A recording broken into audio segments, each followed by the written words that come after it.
إلى ربي وليس إلي سواه مددت يدي مرتجيا. دای وای و ګناه جمع کیږي غرونه به ترېنه جوړ شوي وي چې زموږ څو سترګې پټېږي.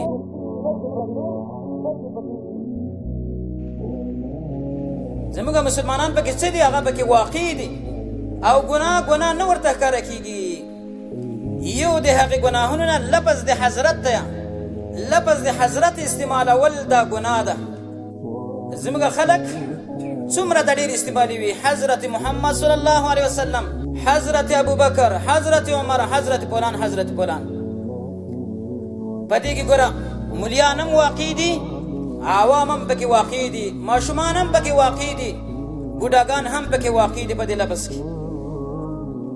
یعنې یوه ګناه او دغه د ګناه لفظ استعمالول تر مرګه پورې او په دې باندې څوک نه پوهېږي چې دا ګناه ده. زه بار بار په درسونو کې هم دا خبره کوم چې زموږ په دې ملک کې د قرآن او د حدیث علی فهم سلف په طریقه باندې دین ته کار نه دی شوی. دا دین چې دغسې نه دی بیان کړی لکه څنګه چې د اسمان نه پاک راغلی ده او بیا په دې دین کې خلکو خپلې خبرې او خپل عادات او رسمونه رواجونه او اصطلاحات دا ور داخل کړي دي. دا بیا چا صفات دین دلته نه دی بیان کړی. تاسو وګورئ لفظ د حضرت به تاسو په دې جامعه کې نه وي اورېدلی چې دا لفظ ناروا دی. ملیان یې استعمالي وي، عوام یې استعمالي وي.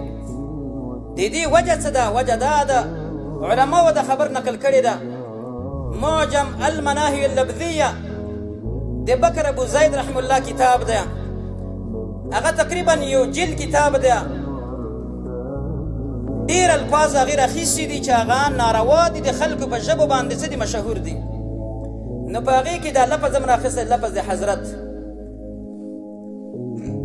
بیا هغې حواله ورکړې ده په امام ابن قیم رحم الله باندې چې هغې په مدارج السالکین کې دا خبره ذکر کړې، او په یو بل کتاب باندې ما حواله ورکړې چې هلته ذکر کړې. لفظ د حضرت د څه د وجې نه ناروا دی؟ د دې وجه یاد لرئ. وجه دا ده چې لفظ د حضرت په دې کې صحیح معنا هم شته ده او غلطه معنا هم پکې شته. صحیح معنا پکې دا ده چې حضرت د حاضر او د ژوندي دپاره چې استعمال شي دپاره د احترام. لکه بعضې قومونو کې دا شته چې لفظ د حضرت دپاره د احترام استعمالي وي، خو دا په هغه وخت کې جایز ده چې کله دا شخص موجود وي، حاضر وي، نو د دې لفظ استعمالول څه دي؟ دا جایز دي. او کله چې دا لفظ د غایب او د مړه دپاره استعمالیږي نو په دې کې وهم پیدا کیږي، په دې کې غلطه معنا د حضرت څه ده؟ د حضرت معنا د حاضر او ناظر، یعنی موجود دلته او پوهېدونکی دلته. نو دا که د نبي علیه الصلاة والسلام دپاره لفظ د حضرت استعمال شي نو دغه لفظ مهمه ده، یعنی وهم پیدا کوي چې دغه نبي علیه الصلاة والسلام یا ابوبکر یا عمر او یا نور مشران سلف دا موجود دی، یا دم په دې خبره باندې پوهېږي. که یو څوک دا اعتراض وکړي چې مثلا زه په دې نیت نه وایم، زه په دې نیت وایم د احترام په نیت باندې او زه دغه معنا نه ترې نه اخلم، نو موږ وایو چې په دې کې غلطه معنا موجوده ده. کله چې په یو لفظ کې غلطه معنا موجوده وي او صحیح معنا موجوده وي نو د هغې استعمالول رب العالمین ناروا کړي دي. دلیل په باندې دا ده قرآن کریم کې الله رب العالمین سورة بقره کې فرمایلی دي یا ایها الذین آمنوا لا تقولوا راعنا. اے مؤمنانو تاسو لفظ د راعنا مه وایه. لفظ د راعنا، لفظ د راعنا د یهودو استعمالولو، مسلمانانو استعمالولو. یهودیان راولېږدل، دا یې په غلطه معنا باندې واخیستو، راعینا یې کړلو، یا یې په هغې کې الف اشباعي ورکړلو، معنا یې غلطه شوله. ای زموږه قمقله، یا یې زموږ شپونکیه. د شپونکي مطلب د دوی دا و چې ته خو یو شپونکی سړی یې، د تا د انسانانو تربیت سره څه کار دی؟ د نبي علیه الصلاة والسلام نه یې دغه معنا مراد کوله. نو غلطه معنا پکې وه او صحیح معنا هم په دې لفظ کې موجوده ده چې زموږ لحاظ وکړه. خو لیکن هر کله چې د لفظ محتمل د چا و د دوه معناګانو و، صحیح معنا او د غلطه معنا، نو د دې وجې نه شریعت دا حکم وکړو چې تاسو دغسې الفاظ مه استعمالوئ چې په هغې کې صحیح معنا هم موجوده وي، غلطه معنا هم پکې موجوده وي، دا به نه استعمالوئ. بیا په دې کې غلطه معنا د صوفیانو په نسبت باندې. صوفیان چې دی حضرت هغه چا دپاره استعمالوي چې پناه د رب په مخلوق کې هغوی یوه غلطه عقیده دا ده وی کله کله رب العالمین نعوذ بالله د دغه عقیدې نه هغوی وایي چې کله کله رب العالمین په یو خاص بندګانو کې پناه کېږي او داخلیږي، هغوی ته حلولیه ویلی کی. حلولیه و عقیده دا ده.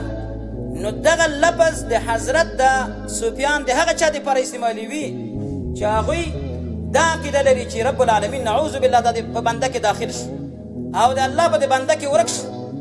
دا خو جدا عقیدې دي د صوفیانو چې هغه موږ نشو بیانولی د منبر باندې.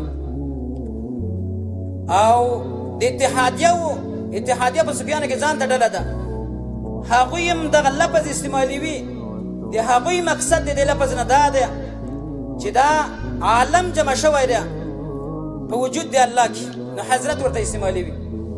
دا هم د کفر او د شرک عقیدې دي او د هغې نظریات دي او د هغې الفاظ دي. نو د دې وجې نه په دې لفظ کې غلطه معنا هم پرته ده، صحیح معنا هم پکې پرته ده. نو کله چې په یو لفظ کې صحیح او غلطه معنا پرته شي نو د هغې استعمالول ناروا دي. نو د دې وجې نه لفظ د حضرت باید موږ او تاسو استعمال نه کړو، که هغه د محمد رسول الله دپاره وي او که هغه د خلفای راشدینو دپاره وي، که هغه د صحابه و نورو دپاره وي، که هغه د مشرانو دپاره وي. لکه اوس هم بعضې خلک ځان ته موحدین وایي لیکن لفظ د حضرت د خپلو مشایخو دپاره استعمالوي. حضرت مولانا فلان به دا خبره کوله، حضرت مولانا فلان به دا خبره کوله. هلکه حضرت ته ځان ته شیخ الحدیث وایي، حضرت لفظ د ناروا لفظ دی چې ته استعمالوي. لیکن په دې باندې ډېر خلک نه خبره دي. معجم المناهی اللفظیه د بکر ابو زید وګورئ ځان ته.